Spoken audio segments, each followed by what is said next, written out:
There are three different things AI can do to your job.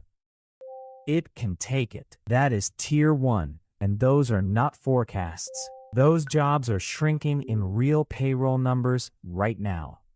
It can be about to take it. That is tier 2. Nobody has counted the damage there yet, but everybody modeling it agrees on where it lands. Or it can leave your job exactly where it is and cut what it pays in half. That is tier 3, and it is the one almost nobody is counting because the pay dies before the job does. 20 jobs, and the one sitting at number 1 on every list like this you have ever seen is not on mine at all. I will get to it. Klarna replaced 700 customer service workers with AI, announced it to the entire world, and then quietly went back and started hiring humans again. Their chief executive admitted they had gone too far and that the quality had dropped.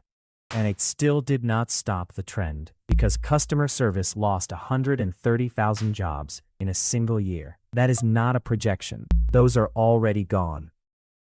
The safest career advice anybody gave for a decade was learn to code, and honestly, it is still good advice. The problem is that junior software developers cannot get through the door anymore.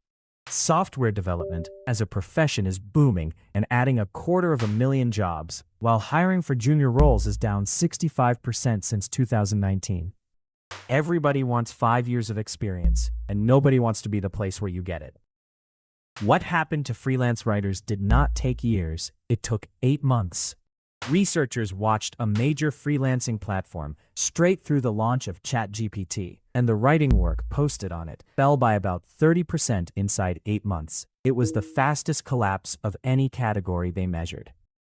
Employers say graphic design is one of the fastest dying jobs on the planet, and the US government projects it to grow, which means somebody here is badly wrong. My own read is that the cheap end is being eaten while the real end is doing fine, but anybody who tells you this one is settled has not actually looked at it. The admin assistant has now been murdered 4 separate times and is somehow still standing. Email was supposed to kill it, then shared calendars, then scheduling apps, and now AI. Yet in the actual projections, it is barely moving. It belongs on this list. It is nowhere near the top of it, and that is worth remembering every time somebody tells you a job is about to vanish. If you want the version of this where somebody actually opened the tables, subscribe. If your job is taking information out of one box and putting it into another box, then data entry is the job AI was quite literally built for. About 140,000 people still do it. Word processors and typists have the steepest projected decline of any job in the entire government table, and I do mean any job. Although, in fairness, there are only 40,000 of them left to lose. A robot has already called you pretending to be a telemarketer, and you already hung up on it. There are 4,000 telephone operators left in the entire country. 4,000. So this is not a job that is going to disappear. It is a job that already did, and we are just reading the receipt. More people work in bookkeeping than in any other job on this list, and you have never once seen it mentioned in a headline about AI. Over 1.5 million people do it, and about 94,000 of those roles are projected to go. Nobody notices, because nobody has ever made a thriller about bookkeeping. The entire job of an insurance claims processor is to read the form, apply the rule, and pass it along, which is not so much a job description as a description of software. Being chased for money by a robot might genuinely be an improvement, which is the kindest thing anybody has ever said about debt collecting. The work runs on rules, forms, and scripts, which is the same reason as the last one. When the US government published its own chart of the jobs AI is affecting, procurement clerks came dead last, the very worst thing on it. That is not me picking on procurement clerks. The government looked at its own data and pointed straight at that job.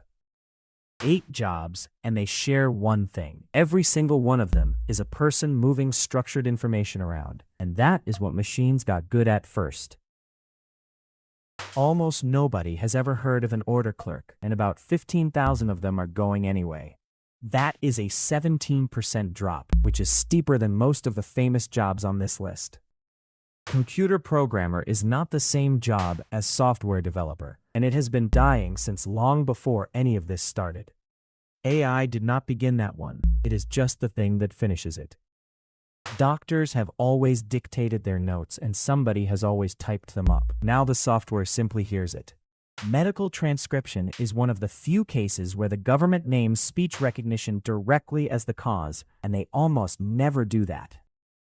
Translators are the reason I stopped trusting employment numbers, because every official figure about this job moved the right way, while the people doing it went under.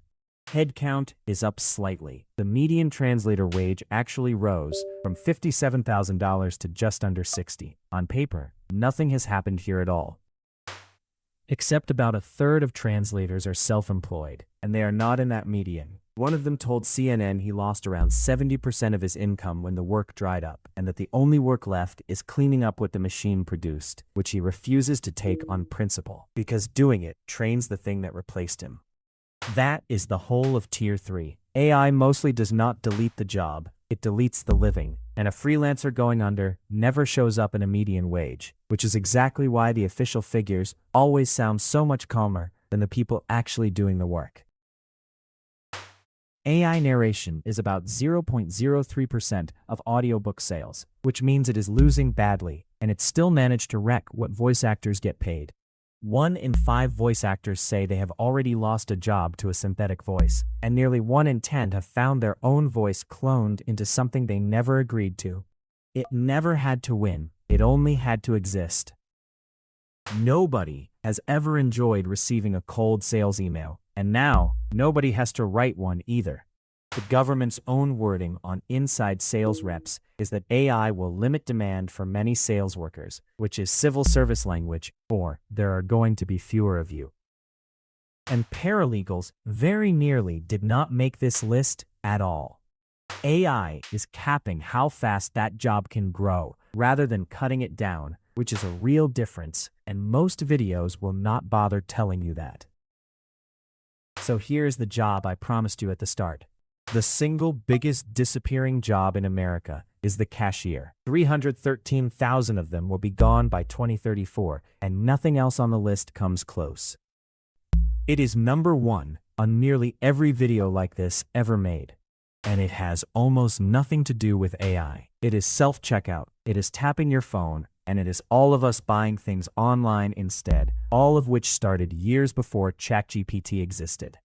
Everybody puts the cashier first because it is the scariest number on the page, and almost nobody checks what actually caused it. There is one more, and this one is aimed at me as much as anybody. In 2016, one of the men who built modern AI, a Nobel laureate, said that we should stop training radiologists because the machines would be better inside 5 years. That was 10 years ago. Radiology is growing. The Mayo Clinic, the hospital most associated with AI imaging anywhere on Earth, grew its radiology department by 55%, and radiologists are currently warning about a shortage. So, the most confident prediction ever made about AI and jobs was wrong by a decade and counting, and that probably includes some of the confident parts of this video. Now, put all 20 of them on one board, and something shows up that has nothing to do with industries. Almost every job on it is a job people used to start in. Stanford has been reading the real payroll records of millions of American workers, and 22 to 25-year-olds in these jobs are now about 19% behind where they should be. Workers over 30 in the exact same jobs are completely fine. And it is not layoffs. Nobody is being walked out of the building. It is just that the hiring quietly stopped. So if the bottom rung is the thing that goes, and every job still asks for 5 years of experience, where do the experienced people come from in 2035? I genuinely do not know, and I would like somebody to tell me. Because nobody is being walked out of the building. The door just is not opening.